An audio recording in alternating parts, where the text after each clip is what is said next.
Okay, sorry about the interruption in the first video. I had a technical issue. So next we're going to go on to the next chapter. So we're going to read Matthew chapter 10, and it's actually going to be just verse number 8. Um, Actually, I'll start back at verse 5. Then these 12 Jesus sent forth and commanded them, saying, Go not into the way of the Gentiles, and into any city of the Samaritans enter you not, but go rather to the lost sheep of the house of Israel.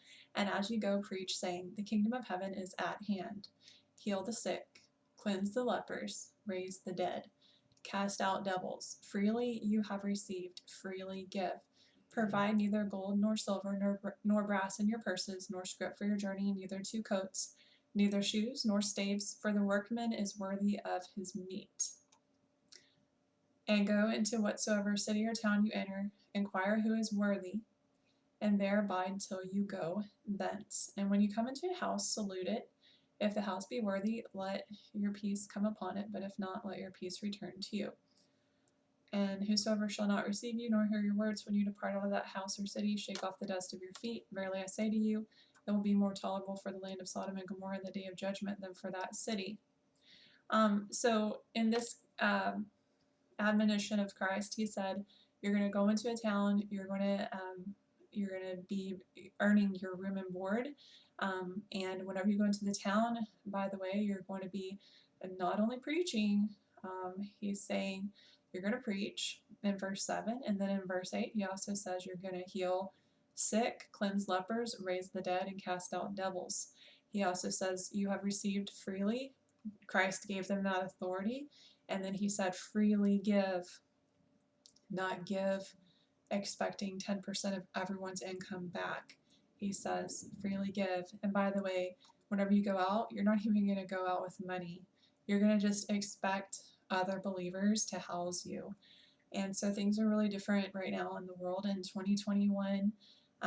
People expect huge offerings for missionaries that they don't even know, coming in and out between church and church and church. They're going all over America collecting funds to go on mission trips overseas. And I really don't see that in the Bible. So let's move on to the next one. 1 Timothy 5.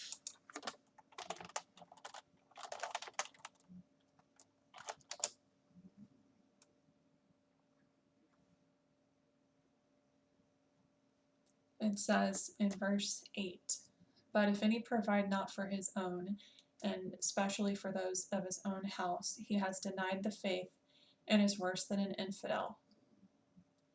And then it says, Let not a widow be taken into the number under 60 years old, that's 60 years old, having been the wife of one man, well reported of for good works, if she's brought up children, lodged strangers, if she's washed the saints' feet, if she's relieved the afflicted, and diligently followed every good work. But then it says in verse 11, but the younger widows refuse. So in this case, it's talking about how the Bible um, um, teaches us to take care of widows, but it doesn't teach us to take care of widows who are under 60 years old, and even widows who are over 60 or 60. If they haven't been hospitable to others, it's actually saying don't take care of them either. So for us to be pouring out money toward people who, let's say, are single moms, maybe that's not necessarily where funds need to be put.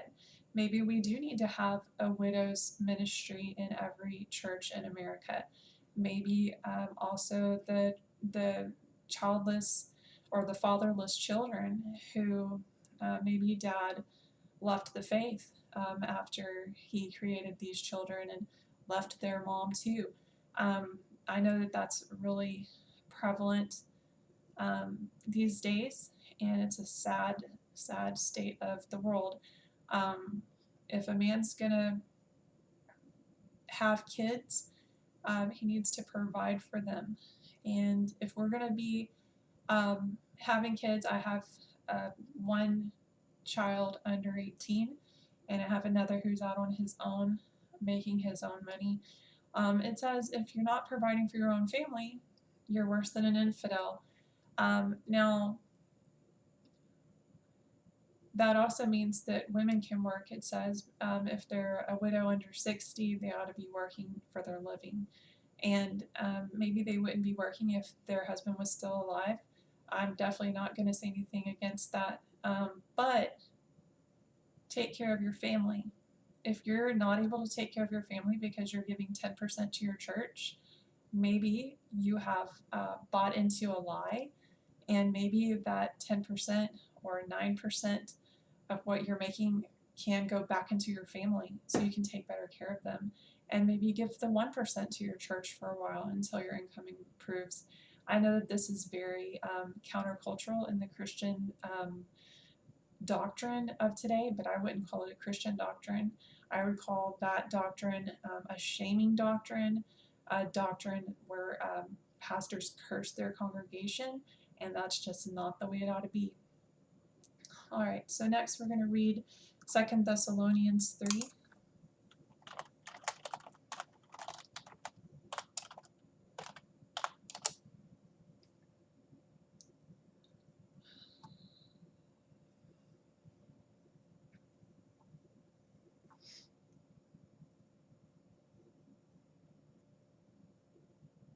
All right, so let's start in verse 6. Now we command you, brethren, in the name of our Lord Jesus Christ, that you withdraw yourselves from every brother that walks disorderly and not after the tradition which he received of us. For yourselves know how you ought to follow us. For we behaved not ourselves disorderly among you, neither did we eat any man's bread for nothing, but we wrought with labor and travail night and day, that we might not be chargeable to any of you, not because we have not power, but to make ourselves an example unto you to follow us. For even when we were with you, this we commanded you, that if any would not work, neither should he eat. For we hear that there are some which walk among you disorderly, working not at all, but are busybodies. Now them that are such we command and exhort by our Lord Jesus Christ, that with quietness they work and eat their own bread. So then it says, but you brethren, be not weary in well doing. If any man obey not our word by this epistle, note that man, and have no company with him, that he may be ashamed. Yet account him not as an enemy, but admonish him as a brother. So if there are people who are unemployed and they're not disabled, and they're not taking care of kids while the wife works, which sounds pretty backwards to the way things typically have been. Typically moms watch the kids, but it's 2021, so if he is contributing, if the man is contributing, he ought to work somehow, even if it's doing childcare while maybe the wife is able to make more money if that's how she wants to do it. I don't really see how that's a biblical thing, but the man should contribute. And if he's sitting at home, there aren't any young kids, he needs to get out and work. He doesn't need to be collecting food stamps if he's not working. So yeah, that is 2 Thessalonians 3. Next, we're going to move on to Luke 10.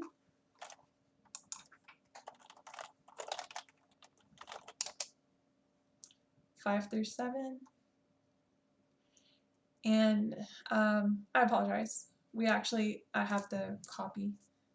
I already read that. Okay. I read that over in Matthew 10. So this is like the same thing, but it's just Luke 10, 5 through 7. Next, we're going to move on to Galatians 6.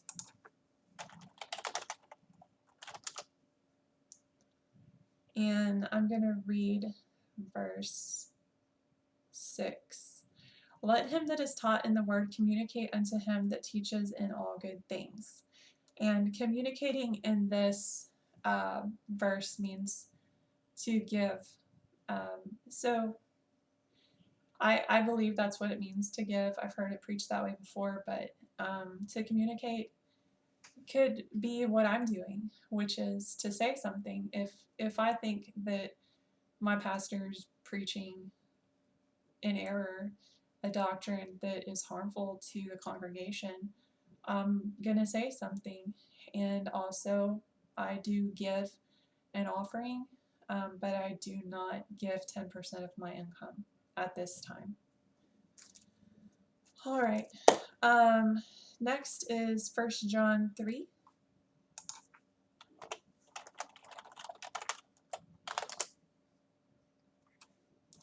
Verses 17 through 18.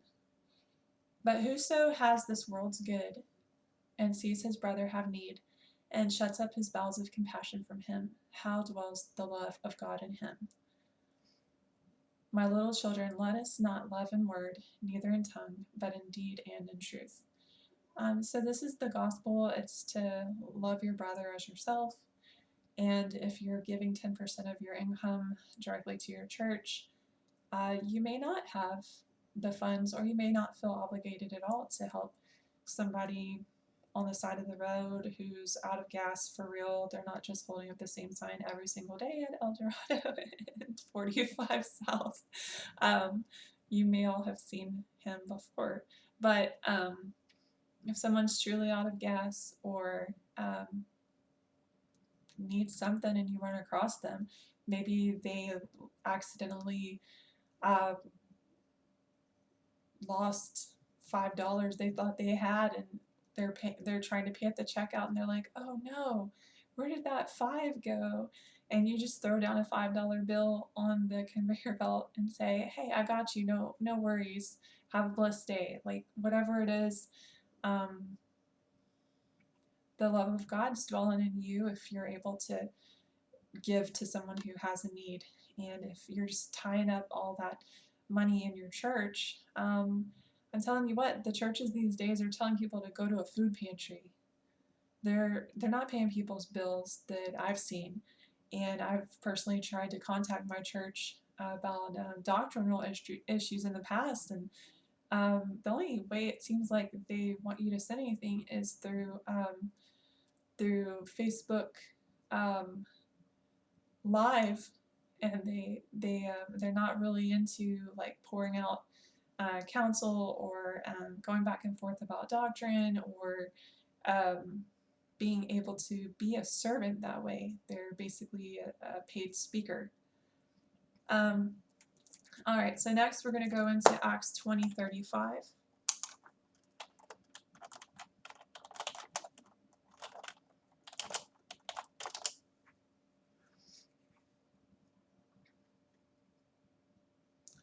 I have shown you all things, how that so laboring you ought to support the weak, and remember the words of the Lord Jesus, how he said, it is more blessed to give than to receive. And we all know that. We all know that there's just a really special feeling when you can give to somebody. And I think you're being cheated out of that when you can't give it to them directly.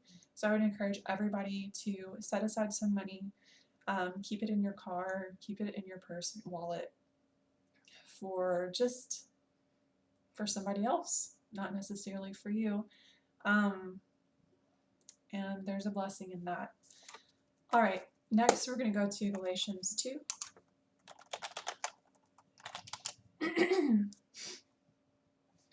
Verse 10. Only that they would, or they wish, that we should remember the poor, the same which I also was forward to do. And so whenever some of the apostles were splitting up, they're like, okay, you go to they called them the heathen, the Gentiles, and then others were going to go to the Jews in verse 9. And then they said, just don't forget, make sure that you're giving to the poor. And they were saying, oh yeah, like definitely, like that's what we do. That is what we do. And that's a great thing whenever there are ministries that are based on giving to the poor. And I think it's wonderful. Recently at the church I attended this morning, they were giving out, they not only had like the food pantry stuff, which from what I understand doesn't cost the church to do that, it just costs time for volunteers, but they were giving out above and beyond through some charity agreement with a local grocery store to allow people to get, I think it was a turkey at one point. So I don't know if the church had to pay for that, but it sounded like they did have to pay like part of it. So that kind of stuff, I think that's awesome when the church can do it, and they ought to do more of that instead of just asking for money and not being accountable. I think every week there needs to be an accountability, and there needs to also, the congregation should be told what percentage of the offering went for that.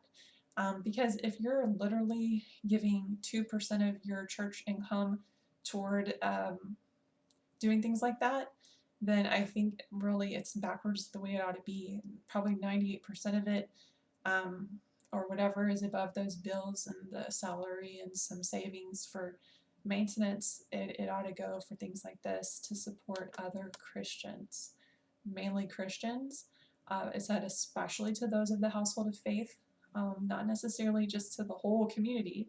But find out what your congregation needs. Maybe have everyone do an anonymous um, survey during church to make sure that those responses get recorded, and to say, what do you all need?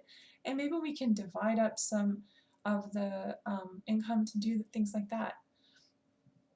All right, so moving on, I have 3 more passages. Hebrews 13, 16.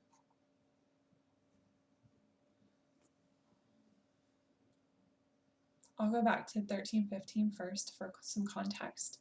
By him, therefore, let us offer the sacrifice of praise to God continually. That is the fruit of our lips, giving thanks to his name. But to do good and to communicate forget not, for with such sacrifices God is well pleased. So that's where it is talking about communicating as in giving away. So we sacrifice praise to God, but then we also have to be ready to give away what we have to help somebody else. All right, Romans 12:13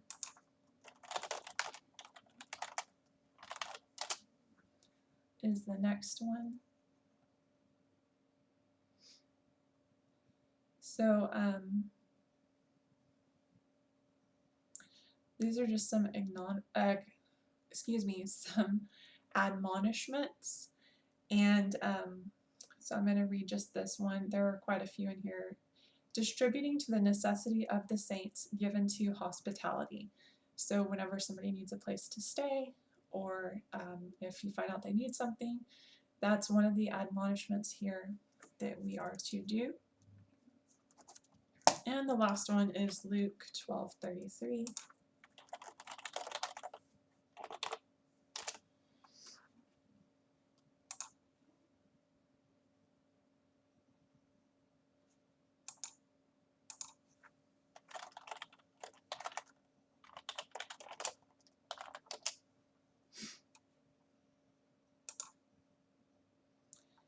And this says, sell your possessions and give to the poor. Provide purses for yourselves that will not wear out, a treasure in heaven that will never fail, where no thief comes near and no moth destroys. So the New Testament over and over again is talking about giving to the poor. It's not talking about giving a 10% of your income to your local church. If you do give your income to your local church to help support your pastor, there's nothing wrong with that. However, if you're going to believe a false doctrine, there is something wrong with that. And if you do give, whatever percent you do give, it's going to be given back to you. And you also have an account in heaven where nobody can steal that money. and it can't be destroyed. So I want to just end this by saying I encourage you all to give whatever you believe in your heart you are to give, and that if you're able to meet the needs of your family, then I would suggest that you look at what's above the needs of your family and maybe see if there are a few wants that your family can receive. And then look around you and find out who it is that you can bless directly, and then bless your pastor if he needs it. Maybe ask your pastor, Pastor, do you need this? How much above the cost of running this place do you get in a given week? And what are you doing with that money? If you're able to have a frank discussion like that, I think that it's going to help lead to accountability in your pastor, and then also to help spread the gospel even more.